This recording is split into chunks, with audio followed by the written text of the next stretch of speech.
Severe Atlantic storms batter the British coast and English Channel every winter, and the winter of 2002 is no exception.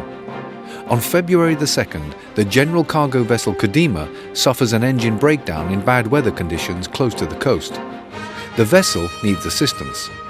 Luckily, a Weissmuller tug is close by. This is the story of the Kodima's salvage.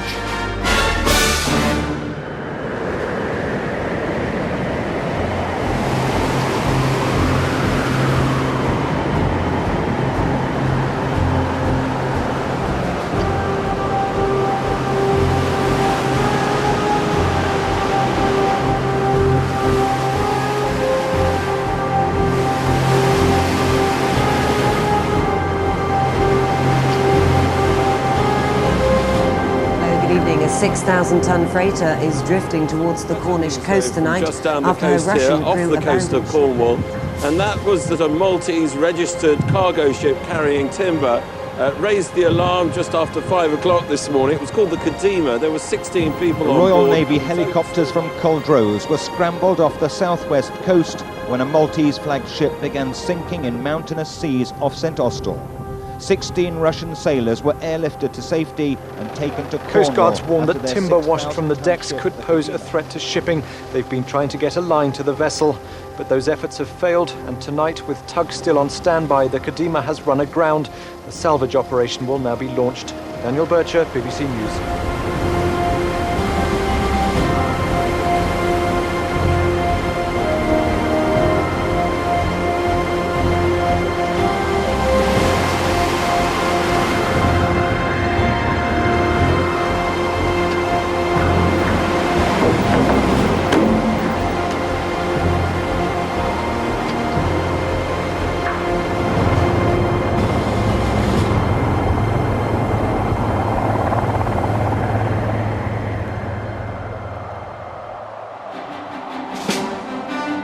The salvage operation of the grounded vessel is handed over to Weissmuller Salvage, a part of SVITZER Weissmuller.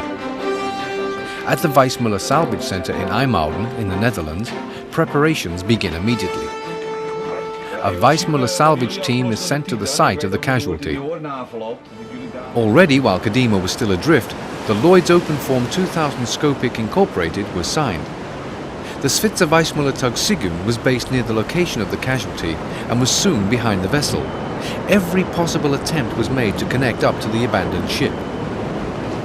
However, bad weather and waves up to 7 meters prevented boarding of the Kodima. Tug SYGIN followed the vessel until it finally ran aground near Plymouth in Cornwall. The Kodima is firmly aground with her stern to the sea. The list decreased to about 30 degrees. Close to the casualty, the tug SYGIN is on standby. At first daylight on February the 3rd, the Weissmuller salvage team is airlifted to the casualty for the initial onboard inspection. However, due to deterioration in the weather situation and the incoming high tide, the crew is not able to board the vessel. Based on the first flyover, the salvage team can report that the engine room seems to be flooded. Holds 3 and 4 are flooded.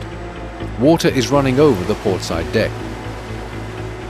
The situation is reported to the UK Secretary of State representative and his team members. First priority is given to inspect the conditions of the vessel and to prevent any oil pollution.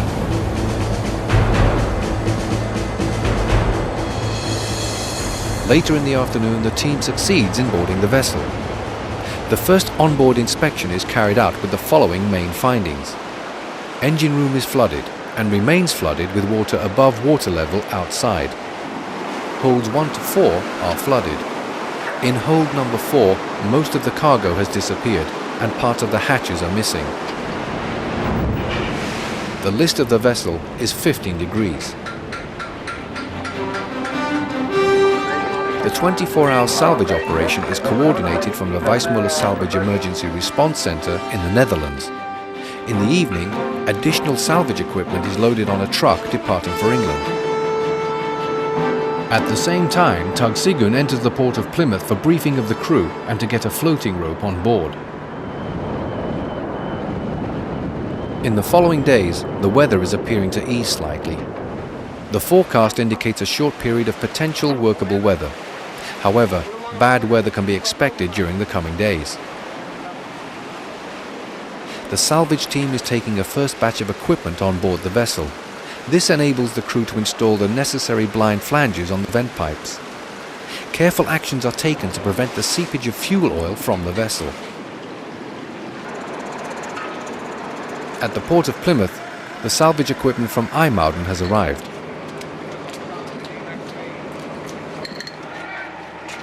After inspection, it is transferred onto the site of the casualty.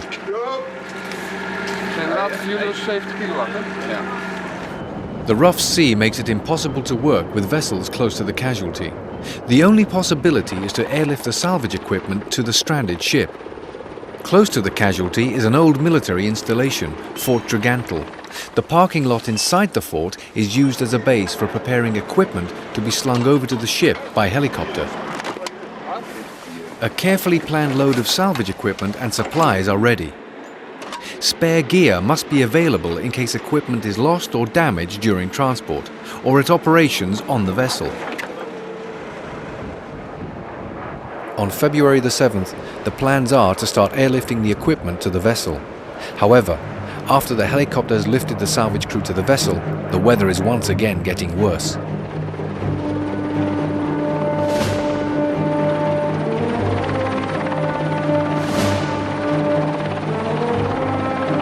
The helicopter is forced to land at the fort, leaving the salvage crew on the vessel. If it gets worse, then... It is probably a question of sooner rather than later. With the weather, it looks like it might be getting worse. Yes. There is a possibility that the weather could close in more than it is at the moment. We looked initially at the stern this morning. The hover references were sufficient, not ideal, but what put me off completely was on 2 or 3 occasions we saw waves hitting the stern. It takes a Sea King helicopter from the Royal Navy Rescue to pick up the salvage crew again from Kodima. This aircraft is better equipped to operate in extreme weather conditions.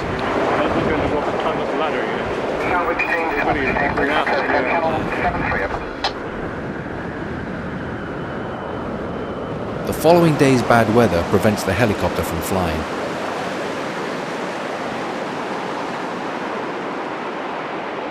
On the 9th of February, the weather is finally getting a little better, allowing operations to begin as planned.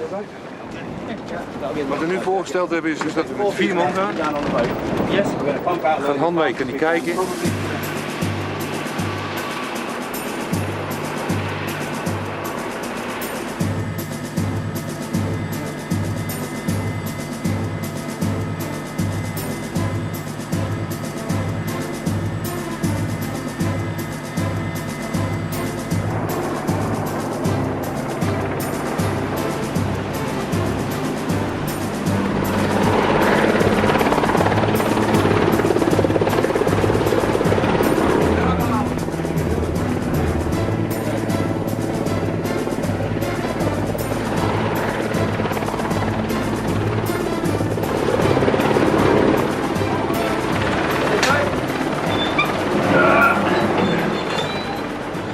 The Weissmuller salvage crew on the site consists of 13 men, highly skilled and each with their own speciality. In charge of the operation is a salvage master. A designated salvage officer handles the contact with the local authorities and with the owners of the ship. It is indicated that the vessel is to be delivered to the harbour of Falmouth, about 40 miles southwest of the grounding position.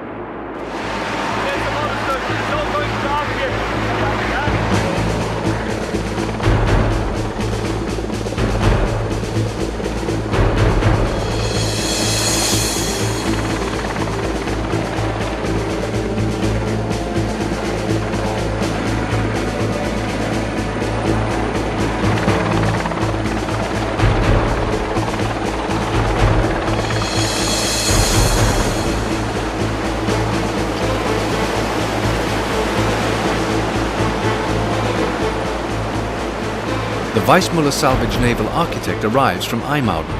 Further investigations have to be carried out in order to prepare the plan for refloating of the vessel. The content of the fuel tanks is checked. Water came in through ventilation pipes damaged by the strong sea. Inspection of water and oil levels in fuel tanks is done by lowering down a measuring tape and applying chemicals. The engine room is inspected and pump positions are planned. Water mixed with oil makes the floor and plating extremely slippery. The 20% list of the ship adds to the problems of moving around.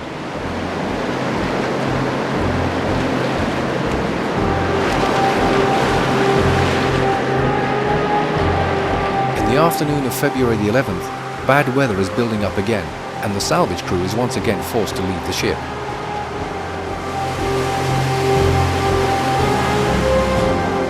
The next day, the stranded vessel almost disappears in the strong wind and rain. No flying today. Ja, we staan hier gewoon op het helikopterplatform even en die auto's daar gewoon schudden.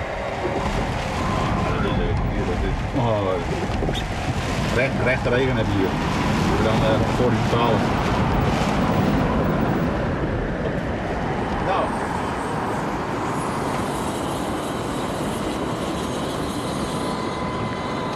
The massive hydraulic pumps have arrived and the crew is moving them to the parking lot. These pumps also have to be airlifted to the vessel.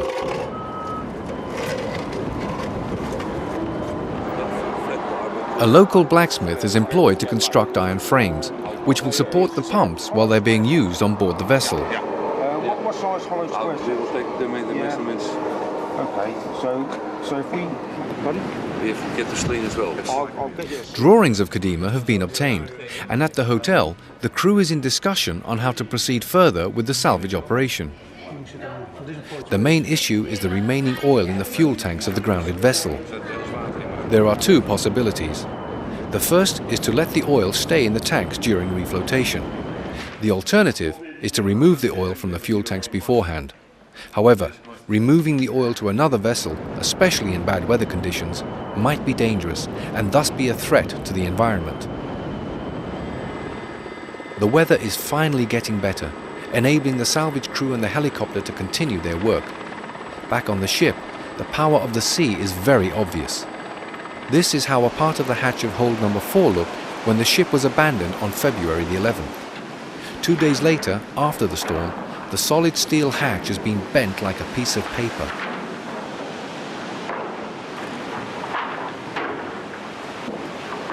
Timber is cleared from the deck in order to make the working area more accessible. On the beaches are loads of timber originating from the vessel.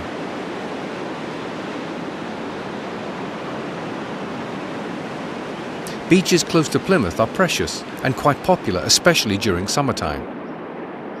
As a consequence, environmental organisations as well as the English authorities follow the salvage operation closely. Very popular. Because in the north coast, south coast of Cornwall, people will come from all over the UK. It's the best surfing in the UK. So depending on the weather, they'll either go to the north coast or the south coast. And this is one of the best. The foremast on Kodima is cut in such a way that it stays on board, but without interfering with helicopter operations.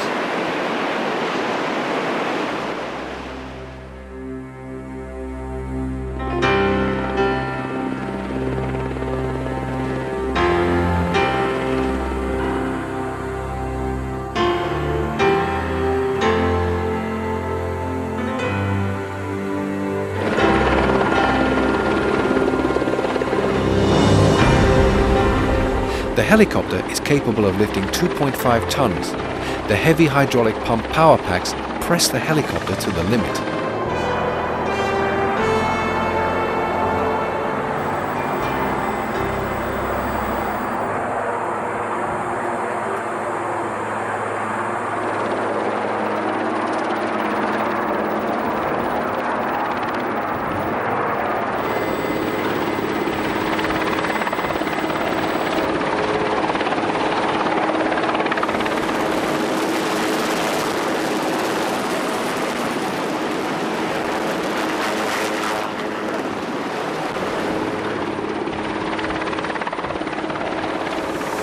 The salvage team is making arrangements to establish power on the ship by means of generators.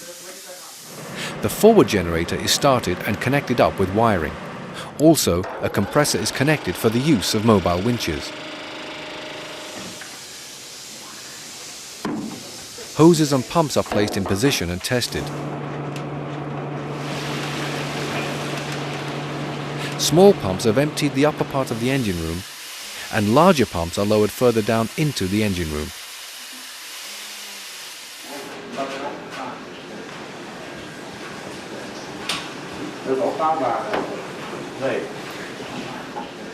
The placing of pumps in the engine room is a difficult operation due to the inflow of water mixed with fuel oil.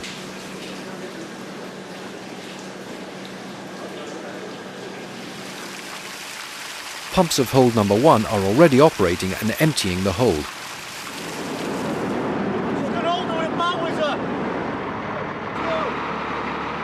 At the port of Plymouth, the SVITZER tug Battle Axe has arrived. The vessel takes on board oil dispersant for use in its spray boom. In case the situation at the grounded vessel deteriorates, this equipment will be used for oil pollution abatement.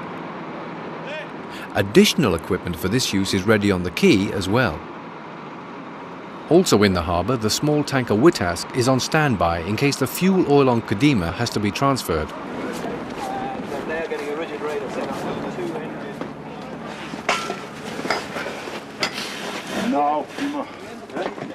Back on Fort Tregantle, the blacksmith's custom-made iron frames are ready. Right, what you're going to have to do is get that frame with these in the water, in the holes. Yes. Get the frame so with the tagline so they can turn it.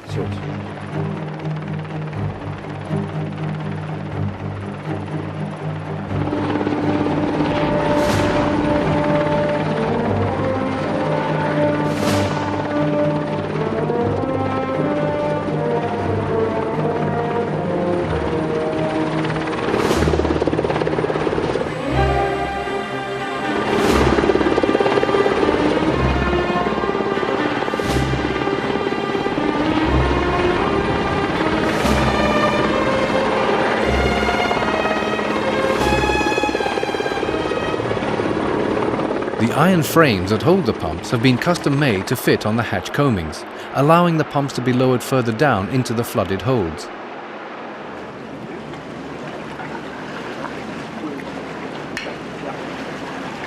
The pumps are connected to the hydraulic power packs and tested. The scene is now set for the oncoming operation.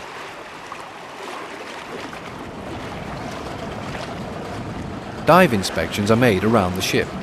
Special attention is aimed at the lost hatches. The sea is now rather calm, allowing tug SYGIN to come in close to Kodima for transfer of personnel and equipment.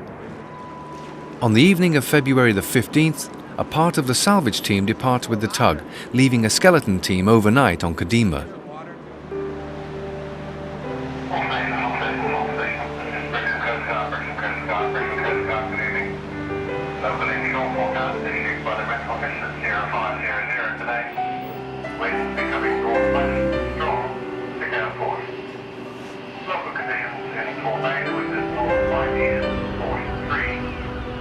Later the same evening, as tug SYGIN is entering the port of Plymouth, a meeting is held together with the UK Secretary of State representative.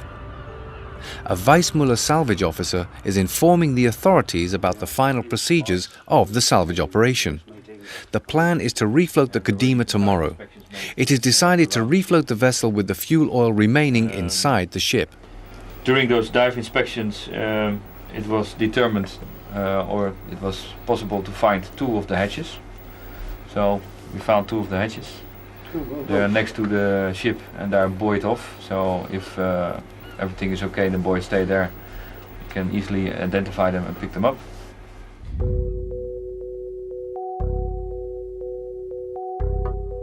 At the hotel, the naval architect is making the last calculations to trim the oncoming operation.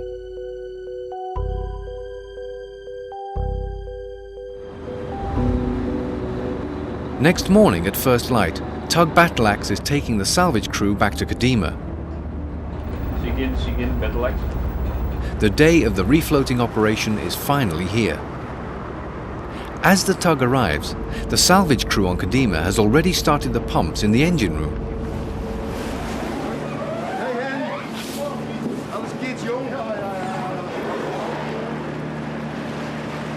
The tug SYGIN is connected at the stern of the casualty. Tug Battle Axe is connected up at the starboard bow to keep Kodima off the underwater hatch covers on the port side of the vessel.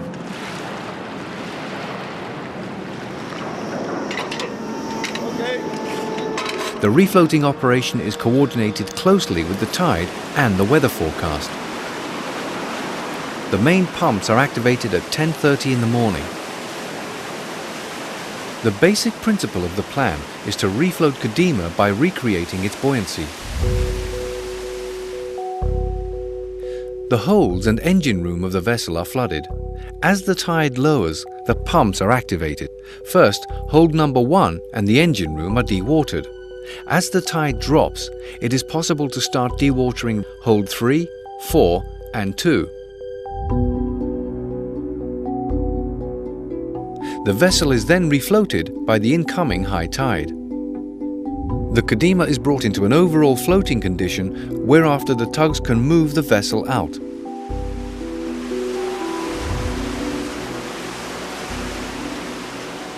The operation thus is not one with refloating by pulling force, but one in which the vessel is moved only when the ship is floating in a stable condition.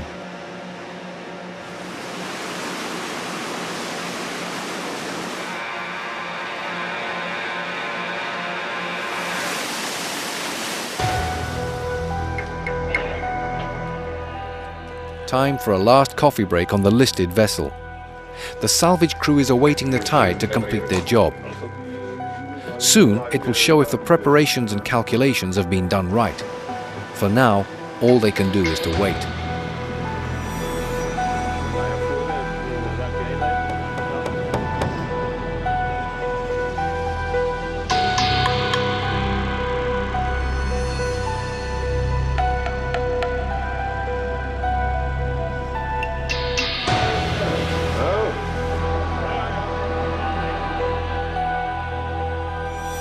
The clinometer on the bridge of Kodima still shows a 14 degrees list.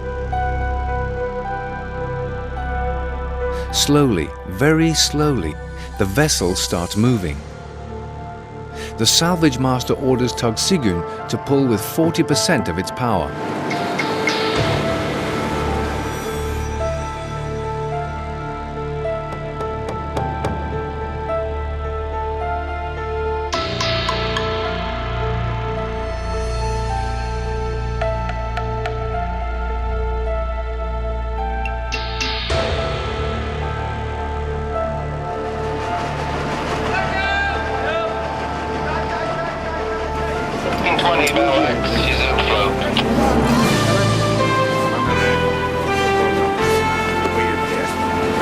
Just give it a little bit of stern power just to keep the bow steady so we can steer a little bit.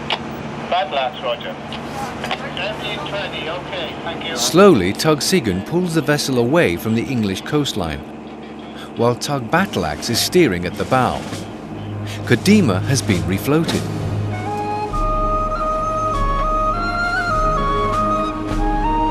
Power is established on the bridge of Kodima by the generators that were brought in earlier. The vessel is prepared for her night voyage towards the port of Falmouth.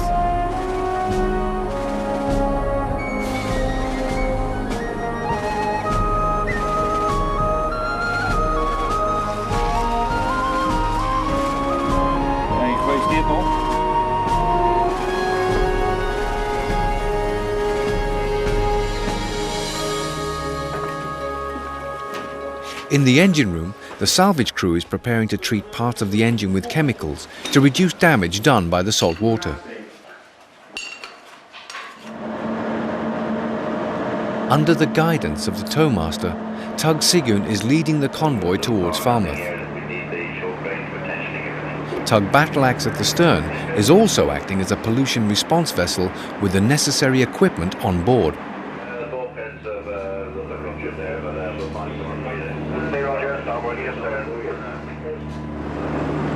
As the ships approach the harbour of Falmouth, the local port harbour tugs connect up.